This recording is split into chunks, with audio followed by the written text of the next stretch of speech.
querem acabar com os concursos públicos como a gente conhece atualmente. Mas essa busca por acabar com o serviço público, com o cargo público, não é de hoje. Ela vem desde 1988, quando foi estabelecido que para você ingressar num cargo público ou no serviço público seria através de provas, buscando a imparcialidade para que você possa entrar no órgão público e prestar o seu serviço. Mas o que está acontecendo hoje em dia que querem acabar com o concurso público?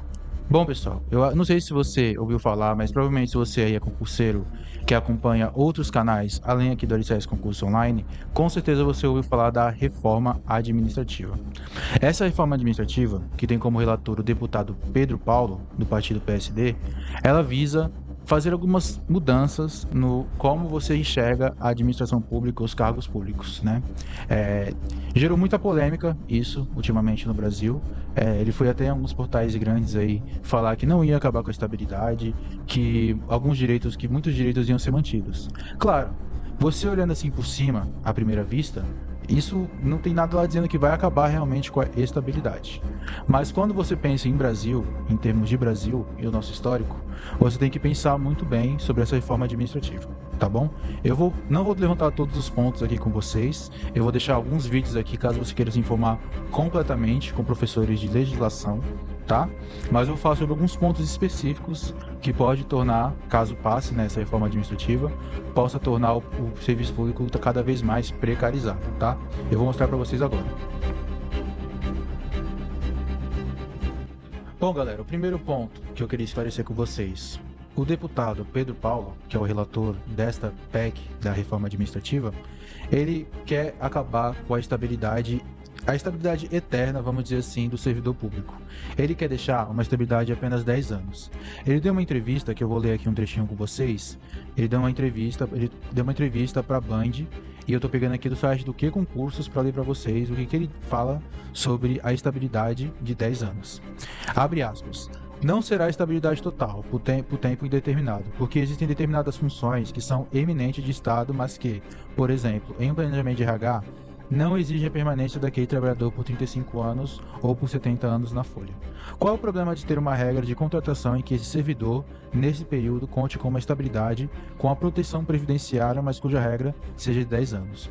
Ou seja, o que o deputado aqui, o nosso digníssimo, querido Pedro Paulo, defendendo aqui, você vai estudar o seu concurso, vai passar 2, 3 anos aí estudando legislação, língua portuguesa, matemática, raciocínio lógico, tudo isso, para tomar posse no seu cargo. Passou no concurso, tomou posse, beleza. Mas você não vai ser mais estável pro resto da sua vida como é hoje em dia. Vai ser por 10 anos. Claro, a gente sabe que no concurso público atual você não é estabilidade 100%.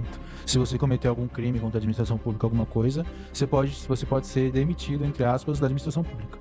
Mas, em grande parte, acho que 99% do pessoal que toma posse acaba ficando por bastante tempo nesse cargo. Ou seja, um dos pontos dessa reforma administrativa é acabar com a estabilidade em tempo indeterminado. Deixar lá por 10 anos, você vai, faz o seu trabalho, beleza, acabou. 10 anos depois, você pode ser mandado embora. Não quer dizer que você vai ser mandado embora, mas você pode. Mas isso leva a gente para o segundo ponto. Galera, outro ponto também que é importante aqui é que com essa PEC da reforma administrativa, eles querem tornar a terceirização do trabalho no serviço público mais fácil, tá? Eu vou pegar aqui um trecho com vocês do artigo da reforma administrativa, artigo 37A, que é o que eles querem mudar através da PEC 32/2020. A União, os Estados, o Distrito Federal e os municípios poderão, na forma da lei, firmar instrumentos de cooperação com órgãos e entidades públicos e privados para a execução de serviços públicos, inclusive com compartilhamento de estrutura física e utilização de recursos humanos de particulares, com ou sem contrapartida financeira. Ou seja, a longo prazo, se passar essa reforma administrativa, eles querem começar a terceirizar o serviço público. E o que é a terceirização? Você aí que provavelmente deve trabalhar em alguma empresa grande, que tem muita operação, geralmente você terceiriza para uma empresa de fora, para eles trazerem trabalhadores para suprir aquela função em específico. No caso do concurso público, no caso do serviço público, a administração, provavelmente, eu não sei, mas provavelmente eles vão abrir uma licitação que vão contratar empresas para suprir aquele serviço público. Eu vou dar um exemplo aqui para vocês de uma escola. Por exemplo, eu moro aqui em Cubatão. Se a prefeitura de Cubatão estiver precisando de inspetor de aluno, secretário de escola, para eles vai ser mais barato e mais viável contratar uma empresa terceirizada para poder trazer aquela pessoal de inspetor, de secretário, para poder suprir nas escolas. Hoje em dia, atualmente, as escolas de Cubatão estão sem inspetor de aluno, sem secretário, até sem professor. Teve um concurso público em 2024, eles começaram a chamar agora e vão começar a preencher esses funcionários através do concurso público que teve. Mas, caso passe essa reforma, vai ser tudo por terceirização, entendeu? Não tudo, mas boa parte por terceirização. E galera, vamos ser sinceros aqui.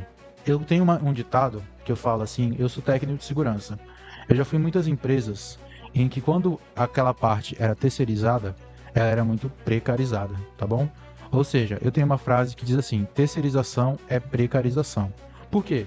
Porque geralmente uma empresa terceirizada, ela vai trazer um pessoal para trabalhar e ela vai pagar o menor salário possível. Muitas vezes não vai dar treinamento, não vai dar um estudo, não vai dar as coisas necessárias para a pessoa poder fazer o trabalho dela no dia a dia, entendeu? Ou seja, é você pagar mais barato um serviço público, pagar aquelas pessoas que vão estar trabalhando e você não ter obrigação com aquelas pessoas pro resto da vida. Por exemplo, se for um inspetor de alunos, eles vão pagar 1.200, 1.500, a pessoa vai, aí a prefeitura fala, a gente não quer mais essa empresa, conseguimos uma empresa aqui mais barata. Vai lá, contrata aquela empresa, coloca naquela escola, o pessoal vai estar trabalhando em forma precarizada, recebendo muito pouco, muito mal, e vai trabalhar, entendeu? Ou seja, uma das pautas da reforma administrativa é a terceirização, e terceirização é precarização. Tá, galera? Por que eu tô fazendo esse vídeo aqui com vocês? Eu acredito que toda escola para concurso que se preze, que defende o serviço público, tem que fazer uma defesa contra essa reforma administrativa, tá? Esse relator, o Pedro Paulo, ele votou a favor também da PEC da blindagem, que recentemente a gente viu a movimentação nas ruas para barrar essa PEC no Senado. Ele foi a favor da PEC da blindagem, como agora ele está sendo o relator dessa reforma administrativa. Só que essa reforma administrativa, ela não é de hoje. Ela começou a ser elaborada em 2020 com o ministro Paulo Guedes da Economia. Ele começou a fazer essa reforma administrativa. Vou ser bem sincero aqui com vocês. Por que vocês acham que os políticos querem precarizar e acabar com o concurso público? Com o servidor público, no caso, né? Porque servidor público que tem estabilidade não é interessante para eles, galera. Servidor público que vai estar lá, independente de presidente, deputado, senador, vereador, não é interessante para quem está no poder, tá bom? Se um servidor público vai estar lá, independente de qualquer coisa, ele vai poder abrir processo, vai poder fazer investigação, vai cumprir o trabalho dele bem feito, não vai sofrer ameaças, e para eles isso nunca foi interessante. O servidor público nunca foi interessante, tá? Eu sei que muitas pessoas acabam vendo o serviço público de uma maneira muito errada, porque geralmente quando você vai para um serviço público gratuito do governo, gratuito entre aspas, porque a gente paga imposto, mal feito, vamos dizer assim, tem pouco servidor, tem pouco material, mas galera, eu quero que vocês entendam que isso não é culpa do servidor em si, do concursado. Claro que existem muitos concursados que estão há 20 anos, 10 anos, 30 anos de boa, só recebendo o salário deles, passou o concurso há muito tempo atrás, e aí agora tá vivendo só recebendo o salário dele e acabou. Mas galera, você tem que entender que muitas instituições públicas acabam sofrendo boicote dos governos, porque eles não querem repassar o verdadeiro orçamento para aquele órgão, entendeu? É assim com a saúde, é assim com a educação, é assim com a segurança pública. Por que você acha que deputados como Pedro Paulo e todo esse pessoal que está defendendo a reforma administrativa recebem um salário de R$46 mil, mais assessor, mais um monte de auxílio aí que eles têm, auxílio terno, auxílio... Por que você acha que eles nunca fazem uma PEC para diminuir o salário deles, galera? Porque não é interessante para eles. Interessante é você mexer com servidor público, com concursado, que vai estar lá, vai estudar 2, 3 anos, vai se matar para poder ter uma estabilidade e viver bem, viver com qualidade de vida, prestar um serviço público, tá? Essa reforma administrativa, ela tá assim como foi a PEC da blindagem, eles estão correndo para tentar aprovar ela até o final do ano, tá, galera? Você aí que é estudante, ou até mesmo você que ainda não passou em concurso público e pretende passar, se o seu interesse é continuar na administração pública, entrar na administração pública no caso, e poder trabalhar e receber o seu salário, eu vou deixar aqui um link para você assinar uma petição contra a reforma administrativa que eu peguei do professor Thales Moraes, tá? Ele tem um canal do YouTube também de concursos públicos e ele montou essa petição contra a reforma administrativa, tá, galera? E é isso, aqui o Alicerce Concurso, nós somos contra essa reforma administrativa, tá? Eu sei que muitas pessoas acabam falando que o concurso público, né, os órgãos públicos é muito mal olhado, muito mal visto por muitas pessoas, mas eu quero fazer essa reflexão por vocês, né?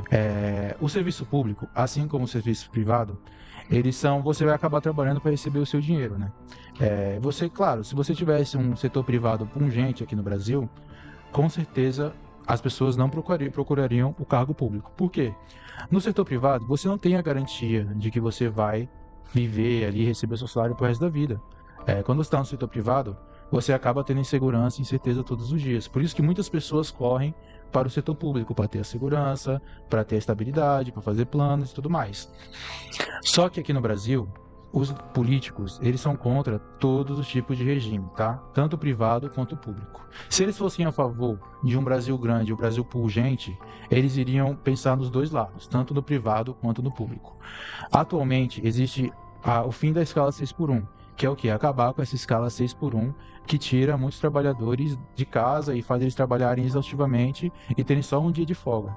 Se eles pensassem mesmo no trabalhador, se eles estivessem pensando mesmo na economia do país, eles aprovariam o fim da escala 6x1, aumentariam o salário mínimo, eles dariam uma qualidade de vida melhor para o trabalhador, só que os políticos não ligam para o trabalhador, seja você privado, seja você concursado, seja você autônomo, seja você empresário, eles não ligam para quem é da classe trabalhadora, tá? Então, se você é um trabalhador também e é contra essa reforma administrativa, eu vou deixar aqui no link da bio do Instagram para você poder entrar no link e assinar a petição contra a reforma administrativa, tá, galera?